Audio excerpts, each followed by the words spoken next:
And the, Oh, okay. yeah, yeah. Like, what am I doing wrong? I've done that before. Public Works is aware.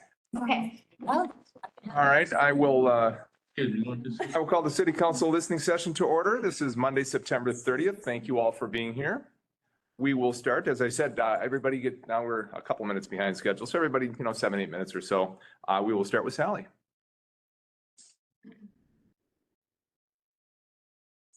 So last time I was here, I commented again about my name being on 7 police reports and then 2 council members giving their, giving reasons that the police would be having my name on reports, but I wasn't calling. I wasn't even at listening sessions. I was pretty much absent. So again, I want to know why my name is on 7 police reports. I wasn't calling the police. They shouldn't have been putting my name on a report, 7 reports, and they're on there and I should know. I should know why the police were putting my name in 7 police reports, 7 that I know of. may I ask a quick question Come on. or make a clarification? Just for your information, Sally, I think those were given to you because you made a data request for them, correct? Yes. Okay, so they're not public record. You had to specifically request them, first off. So everybody, They are public. that's not a public record. It is a public record. Only if you ask for it, like you'd have to go get it. It's not like they just put it out in the ether, right? I mean, those are call reports. They're not technically police reports. So what they are is when somebody is asked by dispatch to go to a place, they make a call report that says they did this thing because dispatch asked them to, okay? So that's different than saying like, there was a reported robbery and I went and I made a police report out of it, like with a name and a case number and all that kind of stuff. So just for clarification purposes, these are a lot more like, think about it more like call notes and not an official police report. And so I have police coming into the neighborhood with my name on a call note. I would like to know why. I mean, why is my name? Yeah, I get that question. I just, Okay. I understand the so question. I just. that's my question. On what it is that we're talking about, because when you. Yeah, I sent them all. I sent you guys To them. the public, it has a certain connotation, and I just want to be sure people know that it's not an official police report. But Case it's number. serious all the same to have my name where police are coming into the neighborhood with my name. I mean, So that happens usually because, again, there's the reasons you two council members gave it last time. No reasons. I had not called the police for several months. So Sally, here's what I'll do.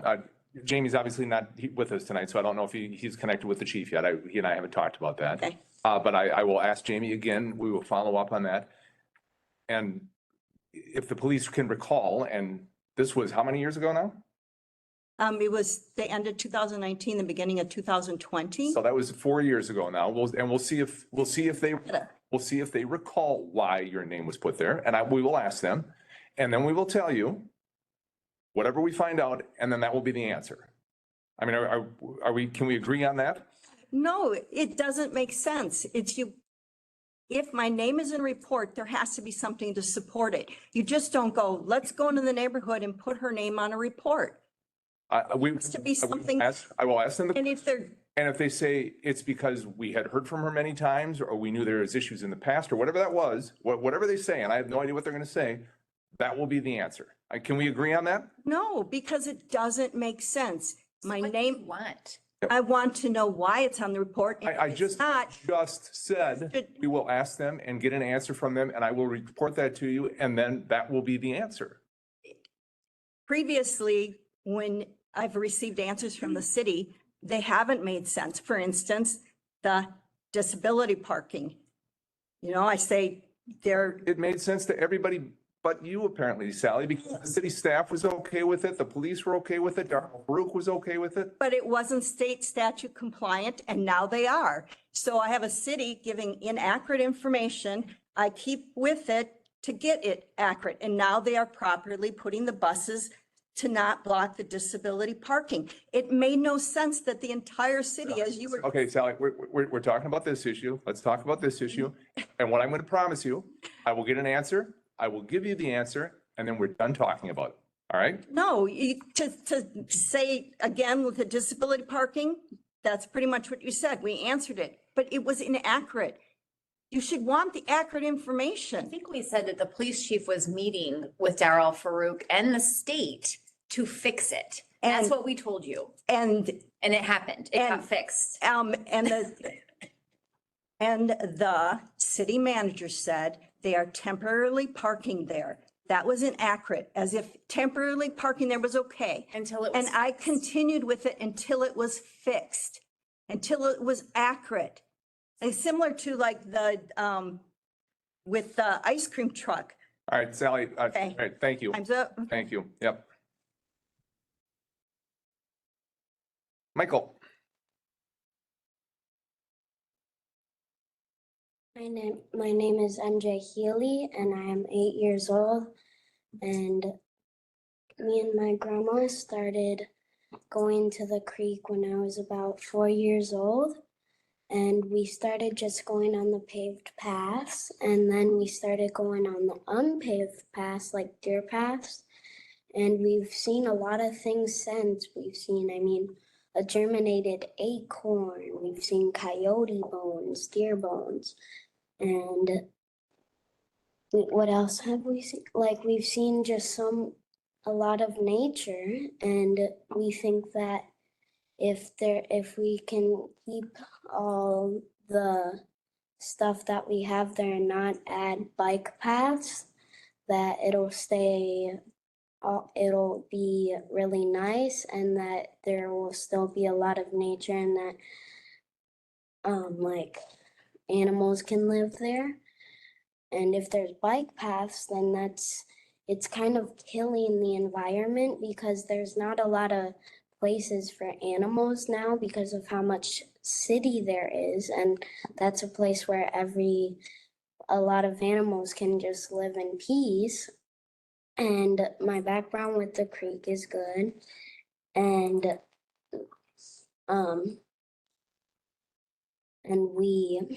I think that just all the birds chirping, to the wind, to the creek just hitting the rocks, it's just a lovely place. And that there shouldn't be bike paths because it's really sensitive, that environment, and it should stay like that. And that's why everybody here thinks that Yep. there shouldn't be bike paths and that it should stay that way. And we think that just having that place is super special, having all the trees, having all the nature, having all the nice plants, it's just super special. thank you, MJ. Councilmember, do you have a question? I do. Hi, MJ. I'm Lona. Nice to meet you. Nice. Question for you. How do you get to the park today? Huh? How do you get to the park today? Do you drive or do you walk? Like, does your mother take you there? We drive and Drive? we drive, and then sometimes we explore places that we haven't been in, and sometimes we go to places that we have been, Mhm. because every time we go there, there's something that we find that's different. Yeah. What part of the creek do you normally hang out in? Well, when I was little, we were in like the left side, Okay. that path. But once we started to go on unpaved paths, like deer paths, we started going on the right side. Okay, great. Yeah, thank you. I appreciate it. And everybody knows that there's a lot of bike paths in Bloomington, and that there has to be at least 1 or 2 places where everybody can go and just be like, this is really nice, and not have to deal with the problem that maybe there's a bunch of bikes and that there's people just scooting around. And if there's bike paths, if they're too close to the walking paths, that maybe there could be an incident when someone gets hit and run over by something, and that's not good. Also, any additional questions of MJ? Very good. Anything else to add? Good. Well, thank you. Thanks for coming today. Thanks for your input.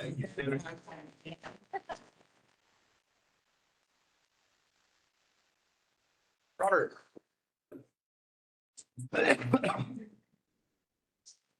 Hi, everyone.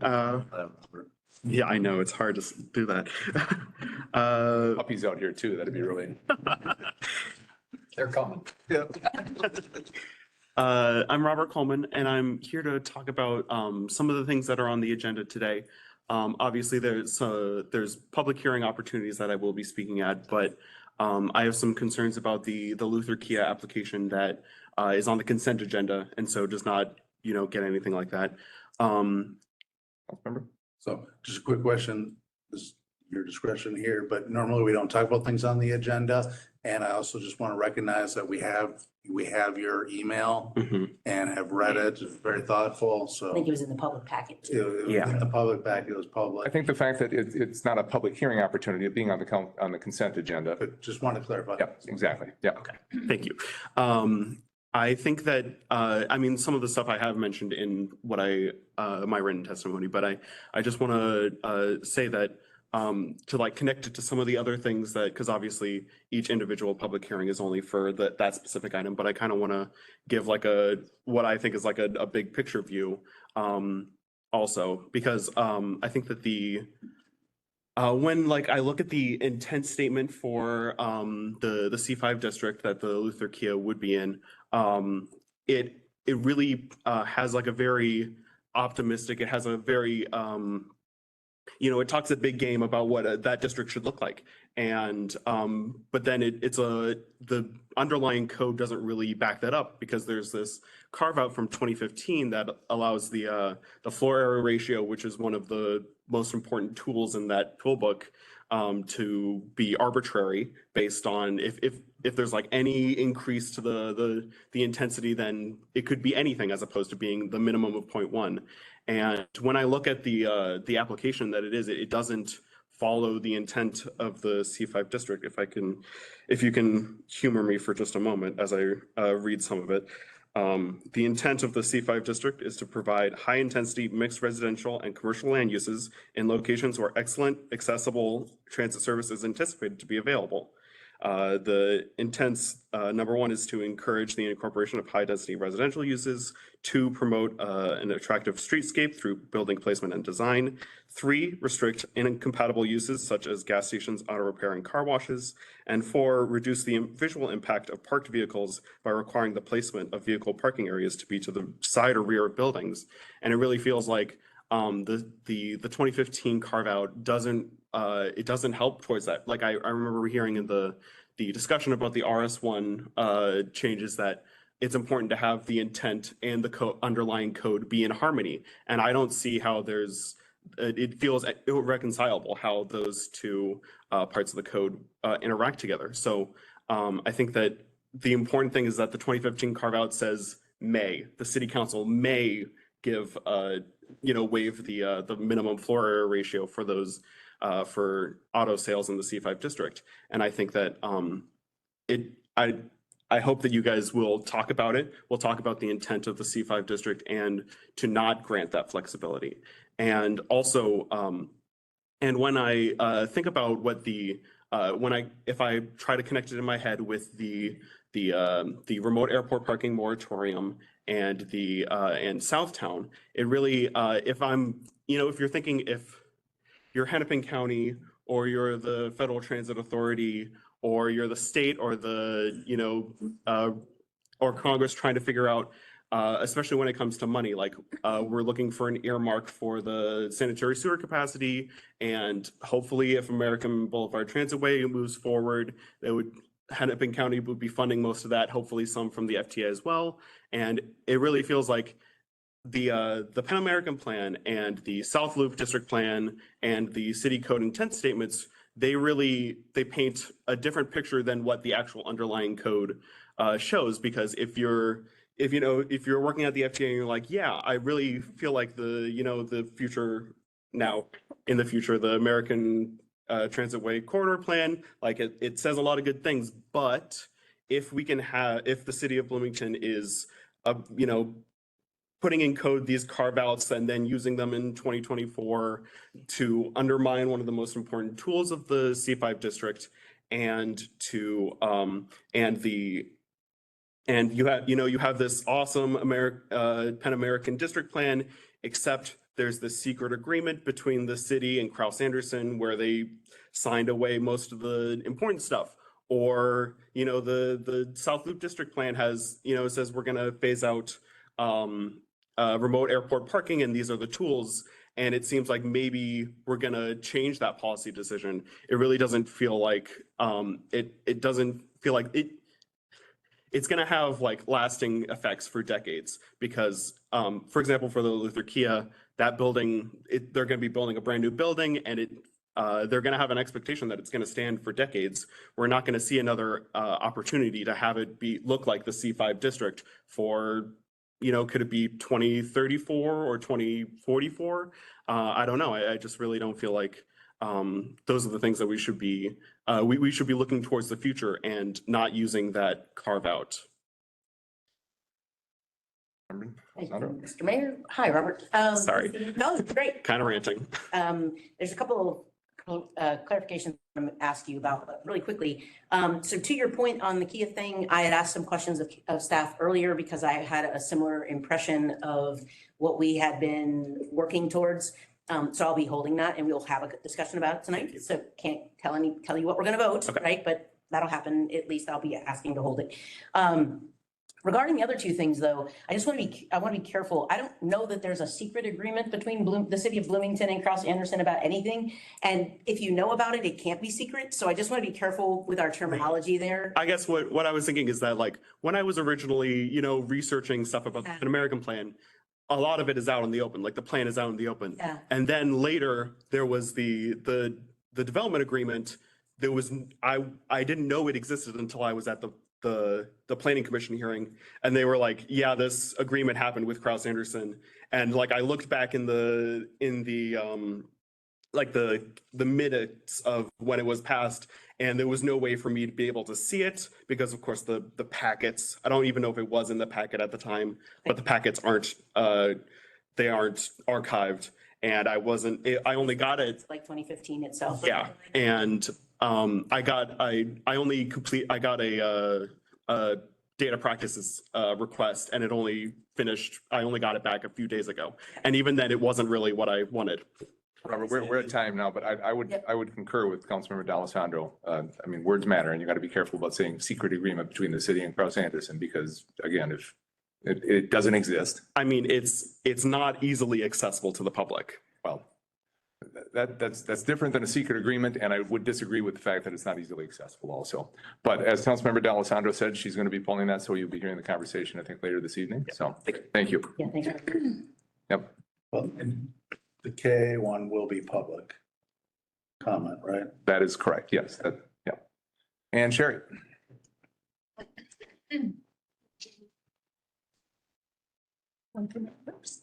I don't know how going about saying all this, but I have a problem with my neighbor. Yeah. Mhm. It's been going on for a while. And I've called the cops. The cops have been there, had a talk with them, and yet it continues. Apparently he has a problem with his horn. At 12:30 a.m., 11:30 p.m., 3 a.m. He doesn't just go to lock it. It takes him 45 minutes to lock it. Yeah, beep, beep. Yeah. And then he does it before he leaves to work because he has his little kids crawl in there and beep the horn for about a half an hour before he can leave. Yeah, it's, he's a piece of work. And recently, he went through some branches that were at the end of his driveway, and somebody else put them in between the garage and my fence, which is close. And he threw them over my fence. And I'm like, you can't do that. And he said, well, it's your effing tree. And I'm like, okay, we're done here. I called the cops. I know it, right? Yeah.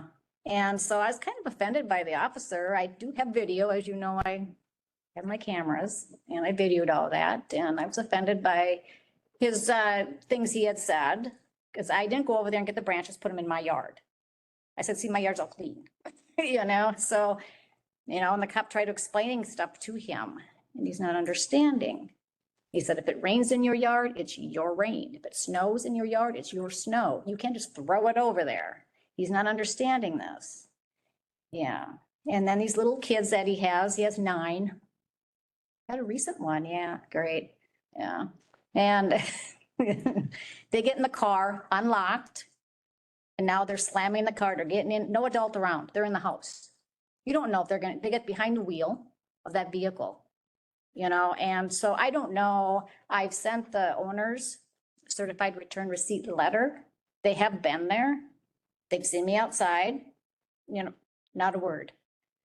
So I don't know what I'm I keep coming here the day I came here the next day. I called the cops. It was like, I don't know, start like at 10:30 at night. It's like, really, we're gonna start beeping already, and I can see in my camera, whoop, there goes the cop. Whoop, there he goes. I'm like, well, there's something wrong there. Did the beeping stop? No, It did not. no. Police left before the beeping stopped? Oh, no, they were, he'll pause for a little bit. Then you think he's done. You're like, oh, okay. Nope, 15 minutes, beep, beep. It's like, really? Yeah, he needs I don't know what needs to be done at this point. Well, then I come to the police station and I said, well, something needs to be done. This is almost every night here. This is ridiculous. And so I played it for him while I was talking to the officer. I said, you hear that? And he goes, yeah. I said, 45 minutes to lock a vehicle? Yeah. He says, well, call when it happens. I'm like, but I did. And then he goes, well, they come down, they might go sit down the road to hear it. It's not a matter if they hear it. I heard it. That's why I'm calling. This needs to stop. And, and now they have the little kids in there slamming. It takes them about an hour. They're in and out of this car. They're little. They're like ages 2, 3, 4, and 5, and they're crawling in with no adult around. And I don't know. So a couple of things. I would say if the beeping continues, I would continue to call the police. That especially late at night. I mean, that's a violation, and you can't be doing that kind of thing. So I would continue to do that. Environmental health might be the people to talk to regarding branches or brush or whatever, and that lot line dispute. So we can make sure that environmental health reaches out. And in terms of kids playing in the car, that's not illegal. I mean, unless he gives them the keys and fires up the vehicle, I think the kids can play in the car. A thing in gear, something, oh boy. And They're, I agree, not a good idea, but that's not necessarily illegal or in violation of city code or ordinance of any kind. So, and I would suggest, I don't know if you've had an opportunity, I appreciate that you reached out to the owner of the house. I think that's a good idea. And perhaps just to talk to him as well. I mean, has he ever explained why the beeping goes on, or? no, You asked him. Have you asked him? yeah, when they first moved in, I had issues with them coming over to my property. The little kids, they're digging in my rocks, pulling stuff away from my window and doing all this. I know, I don't want you over here. Got a yard over there, stay over there. Cause they pull screens off, they take downspouts off, and no, my house is not looking like that. They want to ruin that one, you go ahead, but you ain't. Again, have you talked to your neighbor about all of this? No, I don't see them very often, but recently they've been there. Now the people on the other side, they start putting up bushes because they want like boundaries. And the owner got so mad. And of course I had that recorded too, but so mad, they started yelling at her, finger in her face and everything, saying, you can't do this, I'm going to sue you. And no. This was the owner of the house or the Yes. renter? Owner of the house was saying, that's what I'm saying. So that's why it's like, it's not going to matter what you say to them. As I've told them before, can you tell them to stay over? I've told the woman, the owner, I said, can you tell them to stay over there? I don't want them, I mean, there's not very much space here. Mhm. I mean, my bedroom window here, his driveway's here, and you're here honk, honk, honk, and then you got little kids coming over, and I put up a little plastic fence. They don't care. They go around it, so, and no parenting. Hmm.